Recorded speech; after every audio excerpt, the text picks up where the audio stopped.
Armies look strongest when they are moving forward. What you don't see is what that movement is consuming. Every step forward increases the strain behind it. When that strain breaks, the advance stops. In this video, we break that down. The tactics used by defenders, how drones have changed targeting, why supply lines are the real focus, and why many commanders fail despite land gains.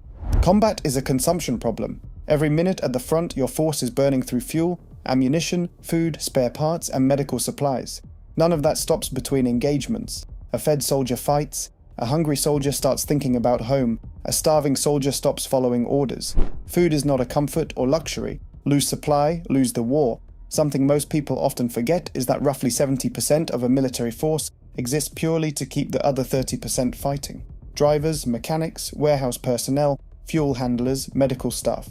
The support function is actually more like the foundation. The moment supply cannot keep up with consumption, the force starts to decay. Slowly at first, and then you have no army. If you want to degrade an army without fighting it directly, you do not go after the soldiers. You go after what they run on. Bridges, rail junctions, fuel depots, ammunition storage, maintenance hubs. Cut those and the force at the front degrades. Artillery goes quiet when the shells run out. Armor stops when the fuel does. The clearest historical example is the Battle of the Atlantic. German U-boats were not targeting warships. They were hunting convoys carrying fuel and equipment from America to Britain. Sink the supply and you eventually destroy the army it was feeding. Had it succeeded, Britain's ability to keep fighting would have collapsed. The same logic applies to information. In Ukraine, Russian forces fell back on unsecured mobile networks when their encrypted systems failed. Ukraine intercepted those communications, located command positions, and struck logistics hubs and senior officers before they ever reached the front. You take ground and the map looks good. What it does not show is that your supply line just got longer. Every step forward means convoys travel further, vehicles wear out faster, and repair cycles fall behind. The front moves. The logistics chain struggles to follow. At some point, you hit the limit of what your supply line can physically support, and that limit is often as dangerous as anything the enemy does. The Russian columns advancing on Kyiv in 2022 showed this in real time. Vehicles abandoned on roads, intact, simply out of fuel. Columns that had moved fast in the opening days found their supply chain could not match the distance. Maintenance failures cascaded because forward repair support could not reach units in time.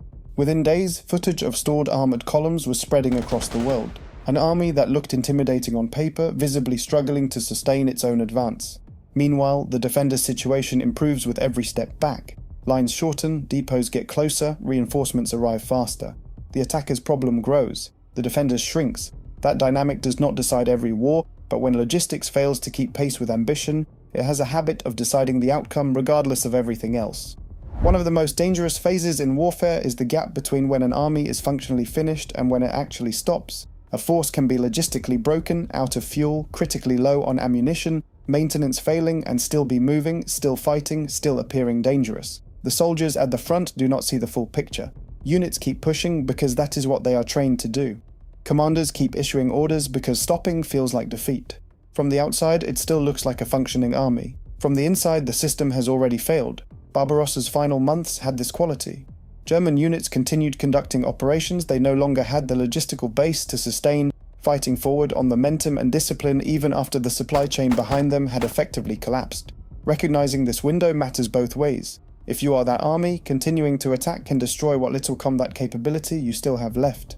Units need to slow down, consolidate, repair equipment, redistribute supplies, and rebuild the logistics chain before the collapse becomes irreversible. If you are facing that army, this is often the moment to increase pressure. Strike fuel and ammunition storage, hit retreat routes, force movement, and deny time to reorganize. A force already failing logistically is often far closer to collapse than it appears from the outside. Just quickly, if you want a deeper breakdown, I put together a 43-point tactical map as a downloadable PDF on my store. It adds extra systems and detail beyond the video, or if you want bonus scenes, those are available on my Patreon. Links down below. In the past, logistics units were considered relatively safe. Now, with the introduction of drones, they are some of the most targeted. Supply roads are under constant surveillance. Cheap drones can destroy fuel tankers, ammunition convoys, repair vehicles, and supply trucks worth vastly more than the drone itself. Large depots, rail stations, and repair bases are now routinely struck, turning the logistics network into a battlefield of its own. But drones are also changing sustainment in the opposite direction. Aerial drones now carry ammunition, medicine, batteries, and food to units cut off from normal supply routes. Ground drones are beginning to handle dangerous last-mile delivery, moving supplies across terrain too risky for manned convoys. As the defender, when you cannot hold ground, you must make it difficult for the enemy to use it. Scorched Earth is a logistics strategy during retreat. Bridges are demolished, fuel depots destroyed, rail lines torn apart. They take the ground and inherit the problem. The priorities are straightforward. Bridges and rail junctions first because they move supplies in volume. Fuel and ammunition dumps second because what cannot be evacuated cannot be left behind. Repair facilities, locomotives, heavy transport. Anything that keeps an army moving becomes a target. Guerrilla and partisan forces extend the pressure further. Small mobile teams target convoys at bottlenecks, bridges, forest roads, and narrow crossings. Fuel tankers are often the priority target because destroying one can immobilize an entire formation. Raids on supply dumps and attacks on repair points force the attacker to slow down and commit more troops to protecting the supply line. When Scorched Earth slows momentum and small units exploit supplies continuously, the attacker enters the already dead window.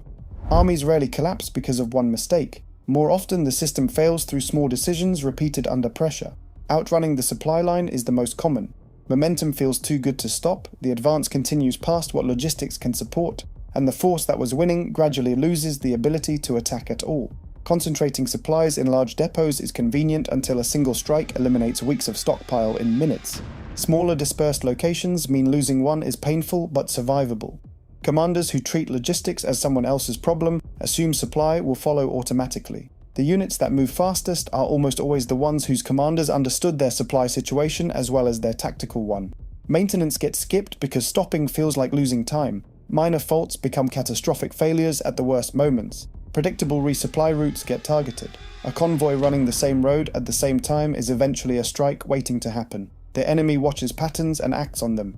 Consumption rates get underestimated because planning assumes a short conflict.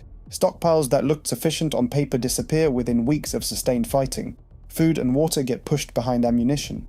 Degradation is slow, but once starvation or dehydration sets in, command breaks down and orders stop working. Logistics elements get treated as non-combat until they get hit. A resupply convoy without escort is a target waiting to be destroyed. Smart attackers account for logistics constraints before the offensive starts. They stockpile more fuel, ammunition, and spare parts than planning suggests they will need, because sustained combat almost always consumes more than expected. Capturing enemy fuel and ammunition depots can extend an advance, but rarely for long.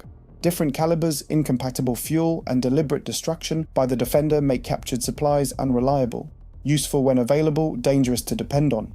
The better solution is flexibility. Small supply depots positioned close to the front. Mobile repair teams kept not far behind. Escorts and air defense protecting convoy routes, alternate supply roads planned before the first movement begins. Alright, thanks for watching. Bonus scenarios and early access are on Patreon. For full maps and tactical guides, check the store below.